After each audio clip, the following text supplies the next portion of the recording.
जय सिया राम मित्रों, प्रश्नोत्तरी कार्यक्रम में आज का प्रश्न आया है @अजय4GK नामक यूट्यूब चैनल के संचालक श्रीमान अजय का, और इन्होंने अपना प्रश्न पहेली में पूछा है। हालांकि इनका प्रश्न इनकी कलयुगी सोच का परिणाम है। इनकी सोच मूलाधार चक्र से ऊपर जा ही नहीं सकती, क्योंकि शास्त्रों में बताया गया है कि अगर कोई संतान कच्ची उम्र अर्थात टीनेज में स्त्री पुरुष सहवास का स्वाद ले ले तो ऐसे बच्चे कभी भी सुधर नहीं सकते। वो जीवन भर ये दिल मांगे मोर करते हुए किसी एक के वफादार नहीं रह सकते। हमारे आपके पूर्वज मूर्ख नहीं थे, जो बच्चों के अंगों के विकास काल अर्थात टीन एज में बच्चों पर पूरा समय कड़ी नजर रखते थे। अकेले आ जा नहीं सकते थे, उनके साथ कोई न कोई घर का बड़ा अवश्य रहता था।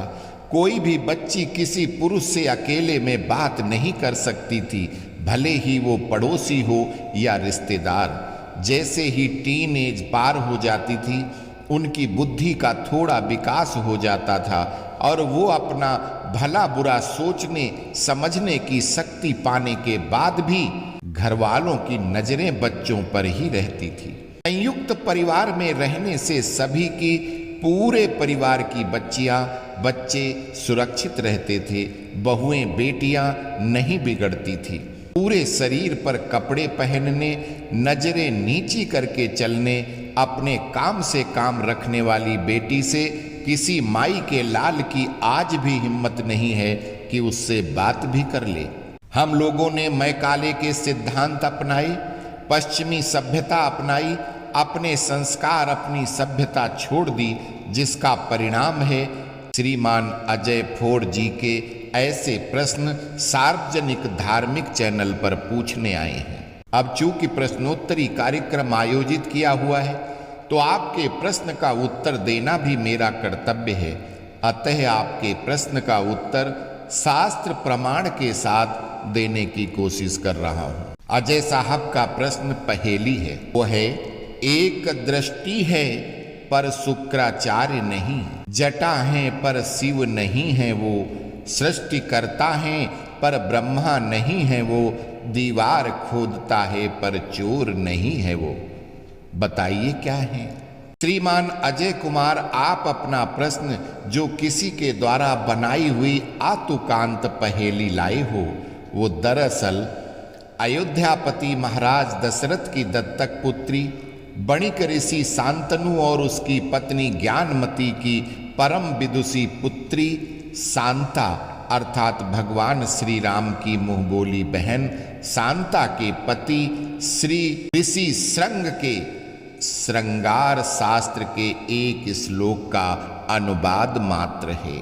आपकी सोच और भावना सही न होते हुए भी मेरा मानना है कि हम सभी को अपने बच्चों को, समाज के लोगों को अन्य शिक्षाओं के साथ श्रृंगार शास्त्र की शिक्षा भी अवश्य देनी चाहिए। महर्षि श्रृंग ने आपकी विषय वस्तु को अपने ग्रंथ के सर्ग 8 के श्लोक संख्या 3 से लेकर 17 तक विभिन्न प्रकार से समझाया है। पहेली बनाने वाले ने किसी से श्लोक का अर्थ सुना और अर्थ में जोड़ घटा लगाकर पहेली बना डाली। शास्त्र का श्लोक कुछ इस प्रकार है, जटाधारी न तो योगी अस्थिहीना भयंकरः, सृष्टिरचता न तो ब्रह्मा सेंध कर्मा न तस्करः। आपकी पहली लाइन उनके अगले श्लोक के तीसरे पद की लाइन है, जहां उन्होंने बताया है, एकमेव दृष्टि न शुक्रास्ति।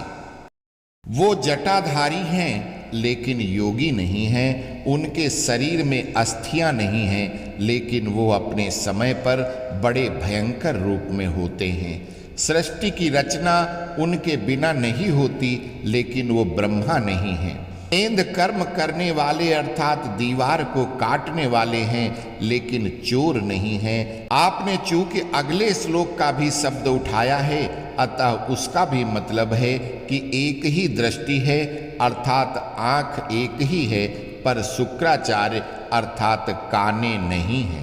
दरअसल अजय कुमार जी पुरुष जननांग की बात कर रहे हैं।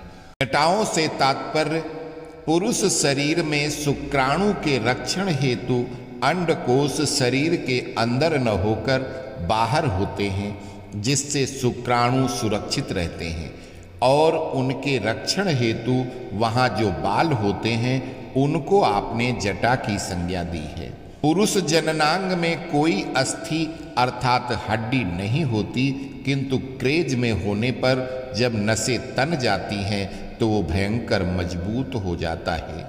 पुरुष जननांग ही सृष्टि का कारक है, किंतु ब्रह्मा नामक देवता नहीं है, वो तो पुरुष का एक अंग मात्र है। दीवार काटने से मतलब स्त्री संग सहवास से है। एक ही दृष्टि से मतलब पुरुष जननांग के एकमात्र छिद्र से है, जिसमें से दोनों कार्य मूत्र विसर्जन और गर्भाधान दोनों कार्य होते हैं, इसलिए उसको एक आंख की संज्ञा दी गई है।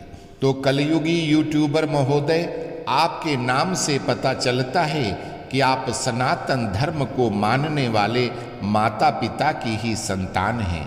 अतः आपको स्पेशल बताना चाहता हूँ कि हमारा धर्म क्यों आदर्श है, क्यों सनातन है, क्योंकि हमारे ही धर्म में सुई से लेकर जहाज तक सभी कुछ उत्तरित किया गया है। ये धर्म किसी एक व्यक्ति विशेष ईसा, मूसा, मोहम्मद, बुद्ध, महावीर इत्यादि का बताया उनका खुद को फॉलो कराने का अपना संप्रदाय मात्र नहीं, बल्कि प्रकृति की शुरुआत से लेकर प्रलय काल और उसके बाद भी रहने वाला एकमात्र धर्म है। सनातन धर्म कहा जाता है, जो हमें इस लोक और परलोक के सभी विषयों में शिक्षा देता है। धन्य थे हमारे आपके सभी के वो पूर्वज ऋषिगण, जिन्होंने ये सभी जानकारी, विद्याएं, शिक्षा, शोध तब कर लिए थे जब विधर्मी शौच के बाद धोना भी नहीं जानते थे।